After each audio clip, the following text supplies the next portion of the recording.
Hello दोस्त। आज हम फिर लेकर आ गए हैं पार्ट 10। हम बता रहे थे क्षेत्रमिति, और क्षेत्रमिति में हम लोग क्वेश्चन नंबर 49 तक कंप्लीट कर चुके थे।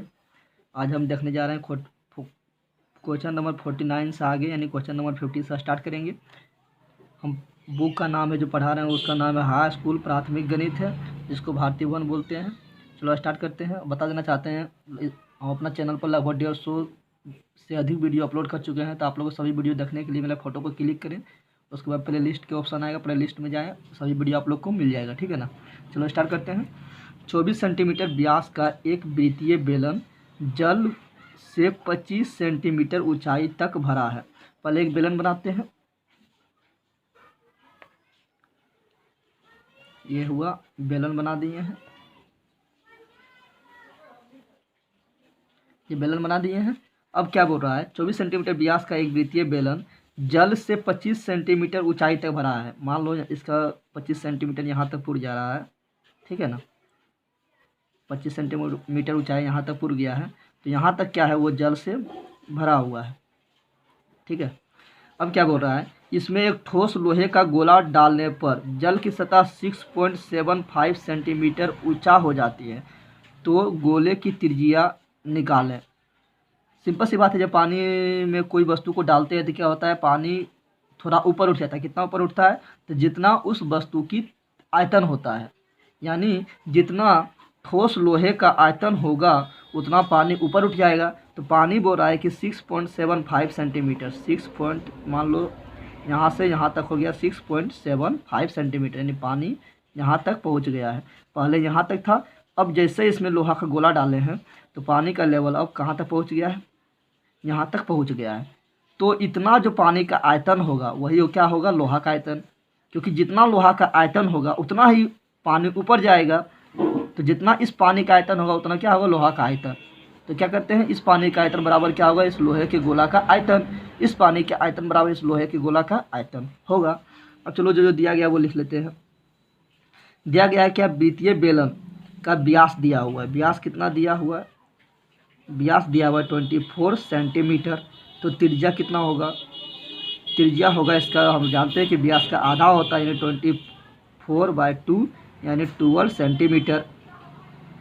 अब क्या इसमें बोल रहा है कि इतना ऊपर उठा है, यानी पानी का लेवल कितना ऊपर उठा है, ठीक है ना। पानी का स्तर लिख देते हैं। पानी का स्तर उठा कितना, 6.75 सेंटीमीटर। हम बताए थे कि जितना इस गोले का आयतन होगा उतना ही पानी ऊपर जाएगा, इस पानी का आयतन बराबर इस गोले का आयतन, यानी उठे हुए पानी का आयतन, उठे हुए पानी का आयतन बराबर क्या हो जाएगा, उस ठोस लोहे के गोले का आयतन। ठोस लोहे के गोले की आयतन ये होगा।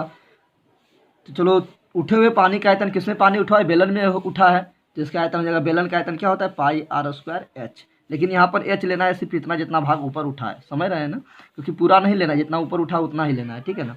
अब ठोस लोहे के गोले, गोला है तो गोला का आयतन क्या होता है, 4/3 πr³। और पाई से पाई कैंसिल हो जाएगा। r कितना है, 12 है, तो 12 का स्क्वायर। h कितना है, जितना ऊपर उठा है वो लेना है, तो 6.75 बराबर 4/3 r³। अब r निकालना है तो r को इधर छोड़ते हैं, बाकी बात सबको ये साइड लेकर आते हैं। तो 12 को हम लिख सकते हैं 12 × 12।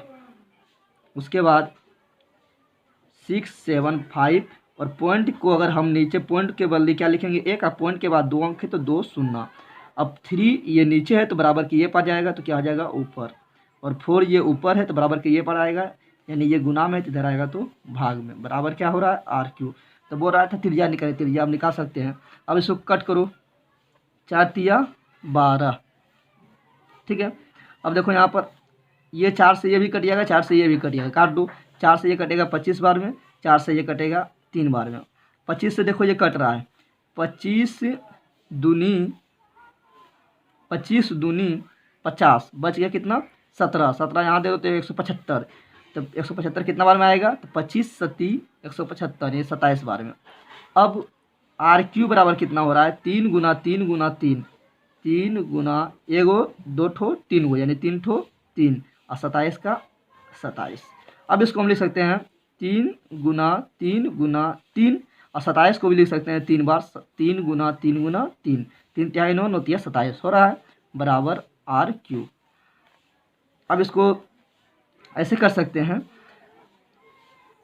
हम जानते हैं कि ये 3 को जब ये पार करेंगे, जब ये 3 को ये पार करेंगे तो बन जाएगा घनमूल। क्या बन जाएगा, घनमूल बन जाएगा। और घनमूल को दिखाने के लिए यहाँ पर 3 लिखते हैं करनी में, तो 3 इंटू 3 इंटू 3 इंटू 3 इंटू 3 बराबर आर। अब यहाँ पर 3 है तो 3 का एक साथ लेना है, 3 को एक साथ लेना है, तो 3 छूट गया है। अगर यहाँ पर रहता वर्गमूल तो 2 एक साथ लेते हैं।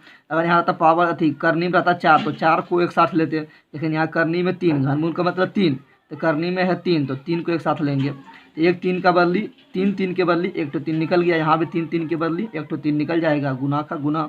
तो आर बराबर हो रहा है कितना, आर बराबर हो रहा है 3 तिहाई 9, 3 तिहाई 9 सेंटीमीटर। यही आंसर तो पूछा था, गोला का त्रिज्या कितना होगा, तो 9 सेंटीमीटर। मेरा टेलीग्राम चैनल है जगदेव क्लासेस के नाम से, तो आप लोग प्ले लिस्ट में जाकर टेलीग्राम चैनल डाउनलोड करके और जगदेव क्लासेस सर्च कीजिएगा तो मेरा टेलीग्राम चैनल मिल जाएगा। ठीक है, अब ये समाप्त होने वाला है। इसका सारा PDF 1 से लेकर 56 तक जो क्वेश्चन नंबर है सबका हम PDF बनाकर टेलीग्राम चैनल पर डाल देंगे, वहाँ से आप लोग इसको नोट डाउन कर सकते हैं। ठीक है ना, तो देखते हैं क्वेश्चन नंबर अब 51 देख लीजिए। ठीक है, क्या बोल रहा है अगला क्वेश्चन 51, 8 सेंटीमीटर त्रिज्या वाले गोले के परिगत एक सम्मेलन बनाया जाता है।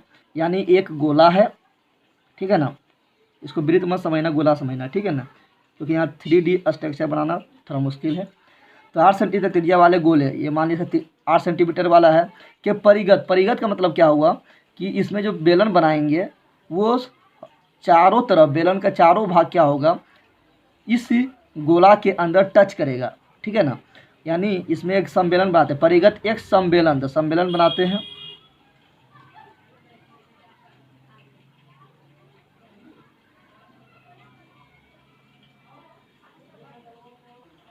सॉरी, ये पिक्चर गलत बन गया है। 8 सेंटीमीटर त्रिज्या वाले गोले के परिगत एक सम्मेलन बनाया गया है। बोल रहा है कि 8 सेंटीमीटर त्रिज्या वाले गोले के परिगत एक सम्मेलन बनाया गया। परिगत मतलब होता है बाहर से, और अंतःगत मतलब होता है अंदर से। तो यहाँ परिगत बोल रहा है, यानी ये बेलन बनाएंगे, ये बाहर से बनाएंगे। तो ये क्या है, गोला है। ठीक है ना, ये क्या है, गोला हुआ। और इसका परिगत, परिगत मतलब बाहर से, अंतःगत मतलब अंदर से। तो परिगत इसका बनाया गया है एक सम्मेलन। इस प्रकार बना दो सम्मेलन, इस प्रकार। तो परिगत में समझ गए हैं। तो बोला 8 सेंटीमीटर त्रिज्या वाले गोले के परिगत एक सम्मेलन बनाया गया था। ये गोला था, उसके परिगत यानी चारों तरफ से एक बेलन बना दिए हैं, सम्मेलन बना दिए। तो सम्मेलन का आयतन निकालें, तो बोल रहा है इस सम्मेलन का आयतन कितना हो, ये निकालें। पहले ध्यान दें कि इसका त्रिज्या कितना है गोला का, तो गोला का त्रिज्या है 8 सेंटीमीटर। तो सिंपल सी बात है, जितना त्रिज्या इस गोले का है उतना ही त्रिज्या इस बेलन का भी होगा, इस बेलन का भी उतना ही त्रिज्या होगा। यानी गोले की त्रिज्या बराबर, गोले की त्रिज्या बराबर बेलन की त्रिज्या बराबर कितना, 8 सेंटीमीटर। अब हम निकालना है सम्मेलन का आयतन। तो हम जानते हैं कि आयतन का सूत्र होता है पाई आर स्क्वायर एच। तो आर तो पता चल गया, लेकिन एच हमको पता करना है। तो एच पता करने के लिए क्या करेंगे, देखो अगर त्रिज्या हर जगह क्या होता है, केंद्र से लेकर परिधि तक की दूरी को त्रिज्या बोलते हैं। तो त्रिज्या इधर भी क्या होगा, 8 होगा, और त्रिज्या इधर भी क्या होगा, 8 होगा। इस प्रकार 8 और 8 कितना हो रहा है, 16। और ये जो 8 इधर त्रिज्या और 8 इधर त्रिज्या, ये दोनों त्रिज्या मिलकर क्या हो रहा है, बेलन की ऊंचाई बन रहा है, बेलन की ऊंचाई बन रहा है। यानी बेलन की ऊंचाई बराबर, बेलन की ऊंचाई बराबर कितना हो जाएगा, तो 8 जोड़ 8 यानी 16 सेंटीमीटर। ये समझ गए। अब निकाल दो आयतन। तो आयतन क्या होगा इसका, अब सिंपल सी बात है, बस इतना ही समझना था, पाई आर स्क्वायर एच। पाई का मान 22.7, आर कितना है 8, 8 का स्क्वायर, एच कितना है 16। बस कर दो कैलकुलेशन, 22/7, 8 8 64 गुना 16। अब गुना करो सब, 64 गुना 16 गुना कर दो। तो 6 चौक 24, 6 छोक 36, एक 38, 4 6 4 8 4 12 6 3 9 1 10, 1024 में आप 22 से गुना करो। 22 से गुना करेंगे तो 8402, फिर 8402, फिर 8 8 4 12 5 2 2, यानी आ गया मेरा 22528। और उसमें अब 7 से क्या करना है, भाग देना है।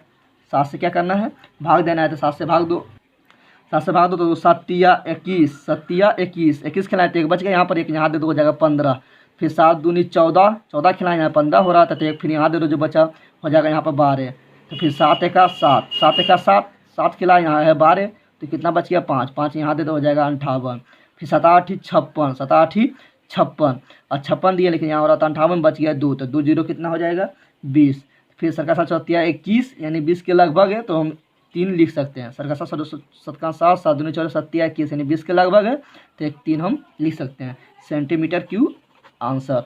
अब आगे बढ़ते हैं क्वेश्चन नंबर अगला 52 की तरफ।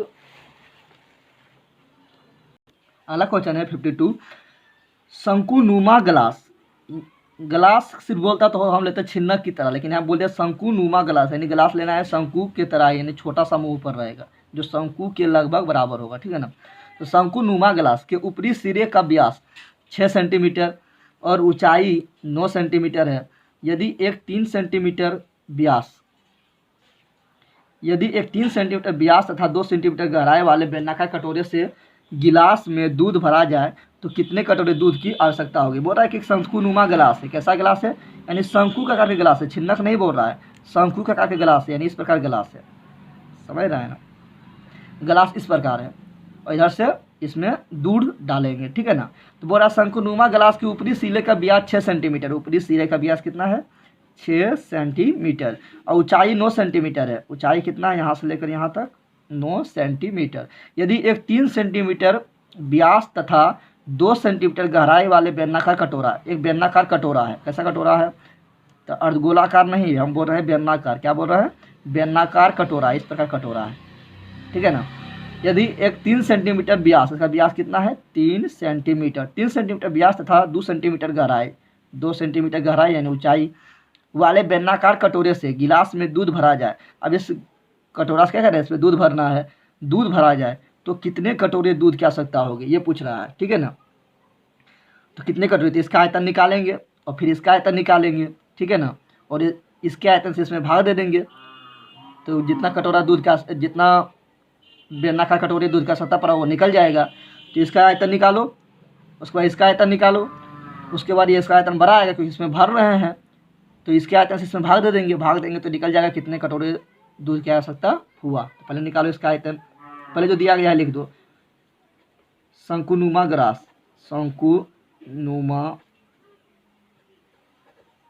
गिलास की त्रिज्या, पहले व्यास दिया हुआ तो व्यास लिखो, व्यास बराबर कितना है 6 सेंटीमीटर, तो त्रिज्या कितना होगा जल्दी बोलो, तो त्रिज्या होता है व्यास का आधा यानी 6/2 यानी 3 सेंटीमीटर।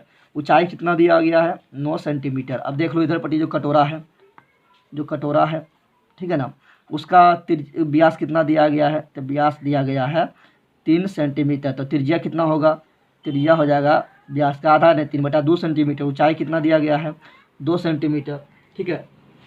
अब निकाल दो इसका आयतन, इसका आयतन निकालेंगे शंकुनुमा ग्लास का आयतन, तो πr²h, पाई का मान यहाँ नहीं रखना है क्योंकि पाई इसमें भी रहेगा और पाई इसमें भी रहेगा, तो जब भाग देंगे तो पाई अपने कट जाएगा, तो पाई को छोड़ दो। r², r कितना है 3 यानी 3 का स्क्वायर, h कितना है 9, ठीक है। इसका आयतन निकालो, कटोरे का आयतन, इसका आयतन निकालेंगे तो कटोरा कैसा है बेलनाकार है, यानी सॉरी यहाँ पर शंकु है तो शंकु का आयतन होता है 1/3, क्या होता है 1/3, तो यहाँ पर 1/3 दो। अब इसका आयतन निकालेंगे तो इसका आयतन होगा πr²h, पाई का पाई r², r यहाँ पर कितना है 3/2 यानी 3/2 का स्क्वायर, h कितना है 2, तो 2 रखो। अब इसको थोड़ा सोल्व कर दो तो एक 3 से एक 3 कट जाएगा तो एक 3 बच जाएगा, यानी पाई, यानी यहाँ हो रहा है 9 × 27 पाई। इसको थोड़ा सोल्व करो तो इसका आएगा पाई, 3 का स्क्वायर करेंगे तो 9, 2 का स्क्वायर करेंगे तो 4 और यहाँ पर 2 का 2, काट दो 2 से, तो यहाँ पर आ रहा है कितना 9, यहाँ पर नीचे 2 पाई। अब क्या कर रहे हैं, ये हो गया जिससे कटोरा कार गिलास है, इससे हमको क्या करना है, इसमें भरना है दूध, तो कितना आवश्यकता पड़ेगा, तो कितने, तो कितने कटोरे दूध की आवश्यकता पड़ेगा ये निकालना है। तो दूध कटोरे की संख्या, कटोरे की संख्या, ये कटोरे का आयतन, ये दूध का गिलास का आयतन जो शंकुनुमा गिलास है उसका आयतन है। अब इससे इसमें भाग दे दो, निकल जाएगा। तो कटोरे की संख्या बराबर क्या हो जाएगा, इसका आयतन है शंकुनुमा गिलास का आयतन, शंकुनुमा गिलास का आयतन 27 पाए, उसके बाद कटोरे का आयतन 9/2 पाए, पाए से पाए खत्म हो गया। अब यहाँ आप जानते हैं हम क्या कि ये भाग में, भाग को गुना बनने क्या करते हैं, पलटी मारते हैं तो 2 ऊपर जाएगा 9 नीचे आएगा। अब 9 कितना हो जाएगा 27, तो 3 दूनी 6, यानी 6 कटोरे की आवश्यकता पड़ेगा। यही हुआ आपका आंसर। अब देखते हैं क्वेश्चन नंबर 53। क्वेश्चन नंबर 3 वाला क्वेश्चन में थोड़ा दम है, इसको आप लोग अच्छा से समझे आसानी से। एक मिठाई में उसके आयतन का लगभग 30% तक चीनी की चाशनी होती है। यानी एक मिठाई है, मिठाई में क्या होता है, मिठाई में छेना के साथ साथ चाशनी भी होता है। तो मान लो कि 100%, एक मिठाई का मान लीजिए 100%, तो उसमें से 30% उसमें क्या है, चीनी की चाशनी, और जो बच गया वो बाकी बात छेना होगा। अब बोल रहा है क्या तक चीनी की चाशनी होती है। 45 पीस मिठाई है, कितना पीस मिठाई है, 45 पीस मिठाई है, ठीक है ना। 45 पीस मिठाई में लगभग कितनी चाशनी होगी, यहाँ पर छूट गया होगा, चाशनी होगी, जबकि मिठाई का प्रत्येक पीस 5 सेंटीमीटर लंबा, 2.8 सेंटीमीटर व्यास ऐसा बेलन है जिसके दोनों सिरे अर्धगोलाकार है। यानी मिठाई जो है, जो रसगुल्ला है वो गोल वाला नहीं है, वो लंबा वाला है। जिस प्रकार आप लोग के घर में आता होगा, कोई तो मिठाई लेते आता होगा, इस प्रकार है, ठीक है ना। यानी बेलनाकार है, क्या है, बेलनाकार है, इस प्रकार बेलनाकार है, और पूरा बेलनाकार नहीं है। फिर इस प्रकार क्या, यहाँ पर उठा हुआ अर्धगोलाकार, इसी प्रकार मिठाई होता है, लंबा मिठाई जो होता है, ठीक है ना, गोल वाला मिठाई नहीं, लंबा वाला, इस प्रकार मिठाई होता है। तो वही बोल रहा है कि प्रत्येक पीस 5 सेंटीमीटर लंबा है, यानी यहाँ से लेकर यहाँ तक कितना लंबा है, 5 सेंटीमीटर लंबा है। 2.8 सेंटीमीटर व्यास है, व्यास ऐसा कितना है, 2.8 सेंटीमीटर व्यास ऐसा बेलन है जिसके दोनों सिरे अर्धगोलाकार है, दोनों सिरे अर्धगोलाकार हो गया। तो बताना है कि इसमें कितना चाशनी है, चाशनी कितना है 30%। तो इसका आयतन हम निकालेंगे, तो एक मिठाई का आयतन निकाल लो, उसमें फिर 45 से गुना करो तो 45 मिठाई का आयतन हो जाएगा। लेकिन 45 मिठाई का आयतन हो गया है, लेकिन एक मिठाई में कितना परसेंट चाशनी है, 30%। तो 45 मिठाई में कितना चाशनी होगा, तो जितना 45 का आयतन आया था उसका 30% निकाल देंगे तो चाशनी निकल जाएगा। चलो करते हैं, पहले जो दिया गया वो लिखो। दिया गया है क्या, व्यास दिया गया है, दोनों का व्यास, अर्धगोला का व्यास भी यही और बेलन का व्यास भी यही, कितना 2.8 सेंटीमीटर। सिंपल सी बात है, त्रिज्या कितना हो जाएगा इसका, आधा, यानी 2.8/2 यानी 1.4 सेंटीमीटर। अब बात कर रहा है टोटल ऊंचाई, कुल ऊंचाई कितना है 5 सेंटीमीटर।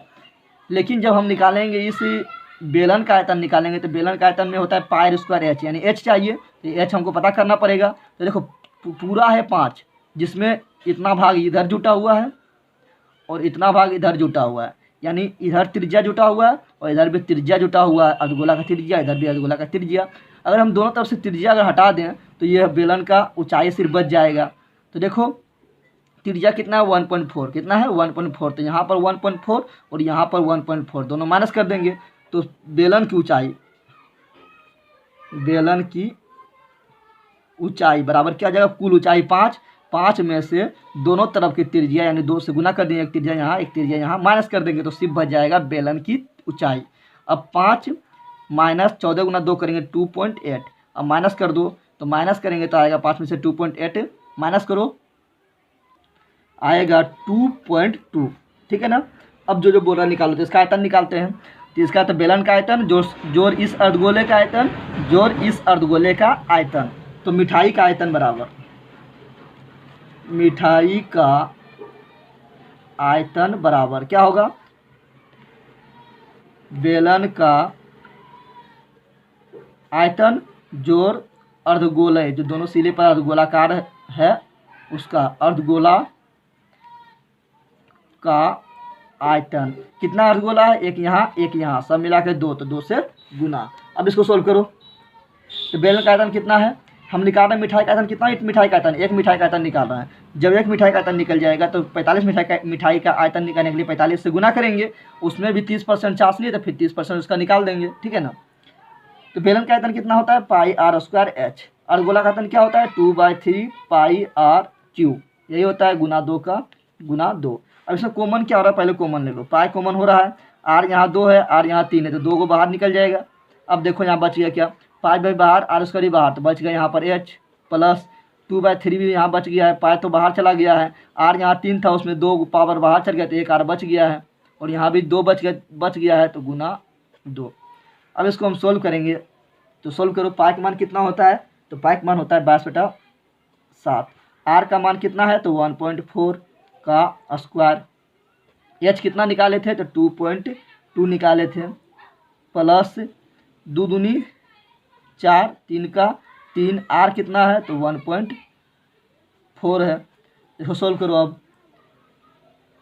तो 22/7 का 22/7, 1.4 को हम लिख सकते हैं 1.4 इंटू 1.4, 2.2 का 2.2, जोड़ 14 चौका 56 यानी 5.6, 14 चौका 56, दशमलव एक अंक के बाद, दशमलव एक अंक के बाद, और 3 का 3। और इसको सोल्व करो तो 22/7, 7 देखो यहाँ पर पहले काट दो, 7 से 7 दूनी 14, 7 दूनी 14, दशमलव एक अंक के बाद, दशमलव एक अंक के बाद, 0 का 0।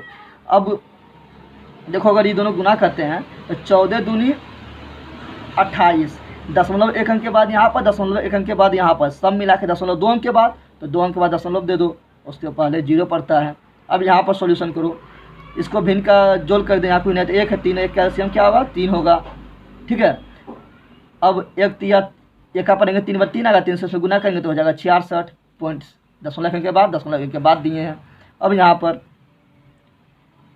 पर ध्यान देना है, 3 का 3 तो 5.6 का 5.6, इसको सोल्व करो अब, 22 गुना 0.28 गुना, ये दोनों जोड़ दो, 6 6 12, 5 और 6 11, 1 बकिया 12, दशमलव कितना के बाद है, 1 अंक के बाद है, तो 1 अंक के बाद दशमलव, ठीक है, और नीचे बच गया है 3।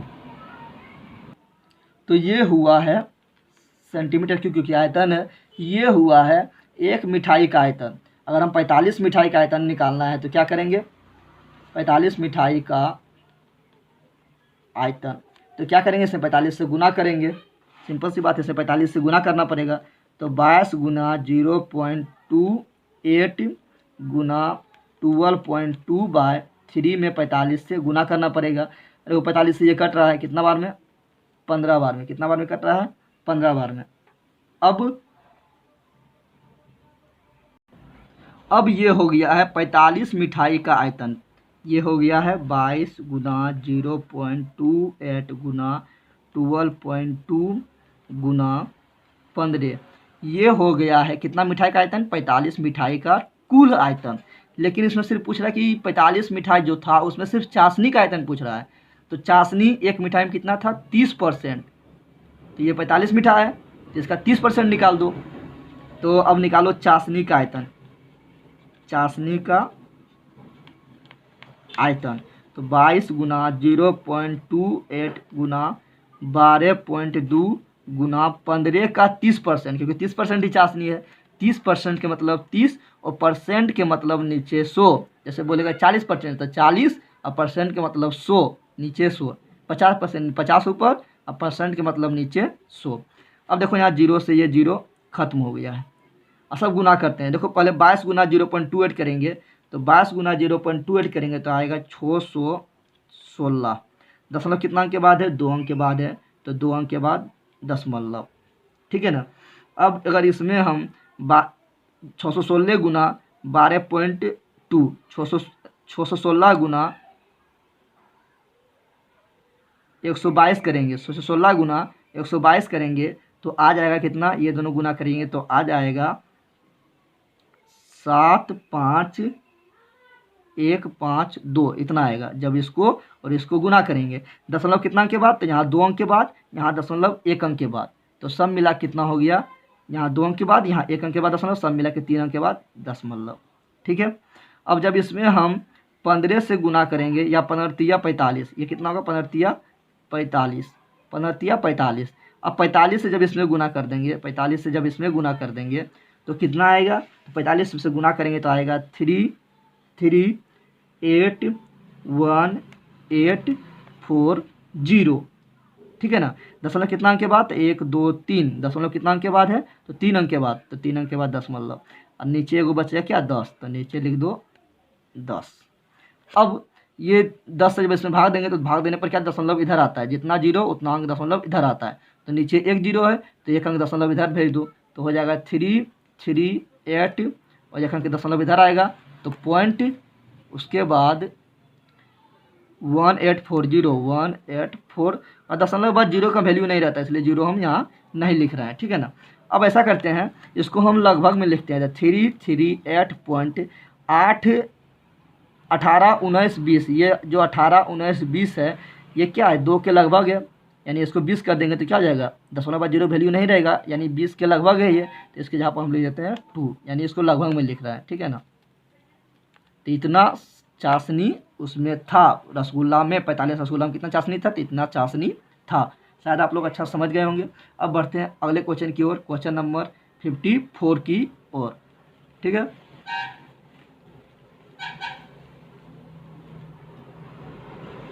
क्या बोल रहा है, एक किसान 20 सेंटीमीटर आंतरिक व्यास वाले, ये 54 का 1 है, व्यास वाले एक पाइप को नहर से अपने खेत में बने एक बेलनाकार टंकी में जोड़ता है, यानी एक नहर से पाइप के द्वारा उसके खेत में एक टंकी बना है, उसमें पानी भर रहा है। ठीक है ना। टंकी का व्यास 10 मीटर एवं गहराई 2 मीटर है। यदि पानी पाइप से होकर 3 किलोमीटर पर आवर, ये जीरो नहीं है, 3 किलोमीटर पर घंटा की चाल से बढ़ता है तो कितने समय में टंकी भर जाएगा। यानी यहाँ मान लो ये क्या है मेरा, ये नहर है। ठीक है ना। ये क्या है, नहर है। यहाँ से हम क्या किए हैं, पाइप लगा दिए हैं। ठीक है, पाइप लगा दिए हैं और एक टंकी है खेत में, उसको हम क्या कर रहे हैं, भर रहे हैं। ठीक है ना।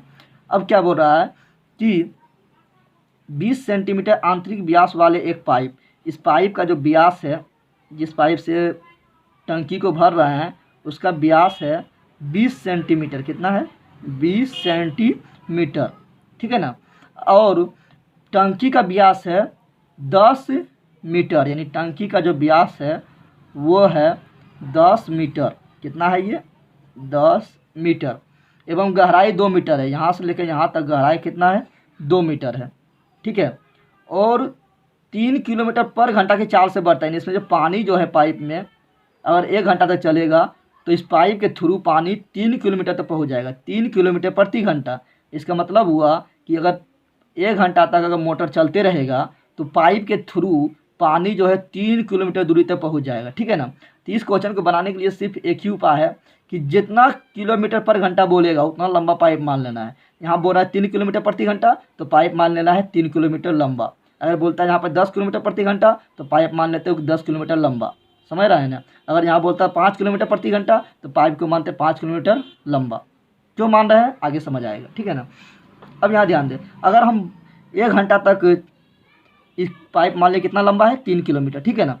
अगर हम 1 घंटा तक अगर चलाएंगे मोटर तो क्या होगा, 1 घंटा में 3 किलोमीटर तक पानी चल जाएगा, यानी यहाँ से पानी यहाँ तक पहुँच जाएगा। ठीक है ना। अगर इसको हम बंद रखते हैं यानी पानी 1 घंटा में पूरा पाइप में भर जाएगा, ये 3 किलोमीटर लंबा मान लिए हैं। ठीक है ना। तो इसका आयतन 1 घंटा में, इसका आयतन 1 घंटा में, फिर इसका आयतन निकालेंगे और ये इसका आयतन बड़ा होगा क्योंकि उसको भर रहे हैं, तो इसमें इससे भाग दे देंगे, यानी इसका आयतन ऊपर लिखेंगे, इसका आयतन नीचे लिखेंगे, तो इसमें जब इससे भाग देंगे तो कितना घंटा लगेगा ये निकल जाएगा। चलो अब सॉल्व करते हैं। ठीक है ना। सॉल्व करते हैं, पहले निकालते हैं पाइप का आयतन। पाइप का आयतन थोड़ा हम यहाँ पर कर रहे हैं, थोड़ा सा देखो यहाँ पर, देखो ये भी मीटर में है, ये भी मीटर में है, लेकिन ये किलोमीटर में, तो इसको बदल दो मीटर में, तो क्या हो जाएगा 3000 मीटर, यानी पाइप हो गया 3000 मीटर। और ये व्यास जो है ये 20 सेंटीमीटर है, यानी पाइप का जो व्यास है, पाइप का जो व्यास है वो कितना है, 20 सेंटीमीटर। तो सबको मीटर में बदल दी, ये भी मीटर, ये भी मीटर, ये भी मीटर, इसको भी मीटर में बदल दो। तो सेंटीमीटर को मीटर में बदलने के लिए हम 100 से डिवाइड करते हैं, 100 से भाग देते हैं, 100 से भाग दे दो, तो 20 + 100 यानी 1/5 मीटर, यानी व्यास कितना हो गया पाइप का, 1/5 मीटर। तो पाइप का त्रिज्या कितना होगा, पाइप का त्रिज्या कितना होगा, तो त्रिज्या होता है आधा व्यास का आधा यानी 1/5 और फिर इसका आधा यानी 2 से भाग दे दिए हैं यानी 1/10 मीटर क्या हो गया है, 1/10 मीटर हो गया है पाइप की त्रिज्या, ठीक है ना। अब पाइप का आयतन बराबर, तो पाइप कैसा है बेलनाकार, पाइप कैसा है बेलनाकार, और जो लंबाई है वही अगर इसको खड़ा कर देंगे तो ऊंचाई का काम करेगा, ठीक है ना। तो पाइप का आयतन बराबर पाई आर स्क्वायर एच, क्योंकि पाइप है बेलनाकार। अब देखो पाई का मान हम यहाँ नहीं रखेंगे क्योंकि जब इससे हम इसमें भाग देंगे तो पाई अपने कट जाएगा, ठीक है ना। तो चलो पाई को छोड़ देते हैं। अब इसको सोल्व करो, पाई आर कितना निकाले था ये पाइप का 1/10, तो 1/10 स्क्वायर का स्क्वायर, एच कितना 3 किलोमीटर यानी 3000 मीटर, तो 3000 मान लिए हैं। इसको सोल्व करेंगे तो पाई का पाई 1/10 गुना 1/10 गुना 3000 और 1 0 1 0 1 0 1 0 यानी आ गया है यहाँ पर 30 पाई। कितना आया है 30 पाई। अब इसका निकालते हैं टंकी का आयतन, टंकी का आयतन। तो टंकी भी कैसा है, देखो टंकी भी है बेलनाकार, कैसा है बेलनाकार, तो बेलन का आयतन क्या होता है पाई आर स्क्वायर एच। पाई को छोड़ देते हैं, आर कितना है इसमें, तो व्यास टोटल है 10, तो त्रिज्या कितना होगा 10 के आधा 5 मीटर यानी यहाँ पर लिख दो 5 स्क्वायर का स्क्वायर। एच कितना है यानी ऊंचाई कितना है यानी गहराई कितना है 2 मीटर, तो 2 यहाँ दे दिए हैं। सोल्व करो इसको तो पाई का पाई 25 गुना 2 का 2 यानी 25 दूनी 50, 25 दूनी 50 और पाई का पाई। ये भी आयतन है और सब मीटर में था इसलिए मीटर क्यू, आयतन को क्यू में लिखते हैं, और इसमें भी सब मीटर में है तो आयतन को क्यू में लिखते हैं, तो मीटर क्यू। अब बोल रहा है कि कितना घंटा में जो है इस पाइप द्वारा इस पाइप के द्वारा ये टंकी भर जाएगा, तो इस टंकी के आयतन में हम इससे भाग दे देंगे, तो घंटा बराबर यानी समय बराबर या समय बराबर क्या होगा, तो टंकी का आयतन यानी ऊपर 50 बटा पाइप का आयतन यानी नीचे 30, काट दो तो आएगा 5/3 घंटा। अगर हम इसको मिनट में बदलेंगे तो क्या करेंगे, या ऐसा करते हैं, पहले इसको मिनट में बदलते हैं। अगर इसको मिनट में बदलेंगे तो क्या करेंगे 60 से गुना करना पड़ेगा, कि घंटा को मिनट में बदलने के लिए क्या करते हैं 60 से गुना करेंगे तो क्या होगा, काट दो इससे 20 बार में ख़त्म, तो 20 पर से 100 मिनट आ रहा है। कितना मिनट आ रहा है 100 मिनट।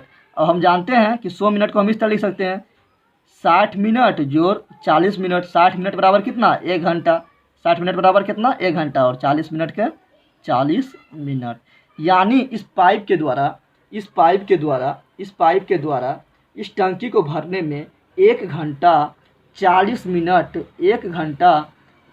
मिनट का टाइम लगेगा। अब देखते हैं 54 का 2, जस्ट इसी प्रकार का क्वेश्चन है 54 का 2, तो उसमें हम ज़्यादा समझाएंगे नहीं, थोड़ा आप लोग अपने मेहनत कर कीजिएगा, थोड़ा हम लेकिन बता देते हैं। चलो बता देते हैं 54 का 2 जस्ट उसी प्रकार का क्वेश्चन है, ठीक है ना। चलो देखते हैं।